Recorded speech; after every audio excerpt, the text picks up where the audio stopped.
अभिजित पाटील। अध्यक्ष महोदय, माढा तालुक्यामध्ये भेंड, पालवण, वरवडे, आकुंबे, होळे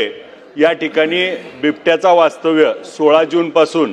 गेले 15 दिवस झालं त्या ठिकाणी सातत्यानं दिसतोय आणि त्या वास्तव्यामुळे त्या भागातलं जनजीवन पूर्ण विस्कळीत झालंय आणि त्या ठिकाणी आतापर्यंत 10 ते 12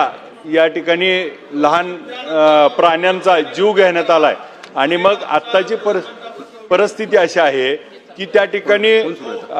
ड्रोनच्या द्वारे त्या ठिकाणी तपासणी करण्यात आली आणि पालवण या भागामध्ये ड्रोनमध्ये देखील बिबट्या दिसलाय आणि त्यासाठी पिंजरे लावलेत, गस्त चालू आहेत, परंतु आज देखील त्याच्यावर कुठलीही हे होत नाही। आज त्या भागातलं वातावरण इतकं भयभीत झालंय आणि त्या ठिकाणी शाळेची मुलं, लहान मुलं त्या ठिकाणी शेतात पाणी देण्यासाठी शेतकरी त्या ठिकाणी मोटर चालू करायला कुठेही जाऊ शकत नाही आणि आत्ताची परिस्थिती खूप विचित्र आहे। तर त्या ठिकाणी तात्काळ त्या ठिकाणी रेस्क्यू करून या भागातला हा बिबट्या लवकर जेरबंद करावा आणि याचबरोबर एक विनंती अशी करतो की खालून दक्षिण भागातून हे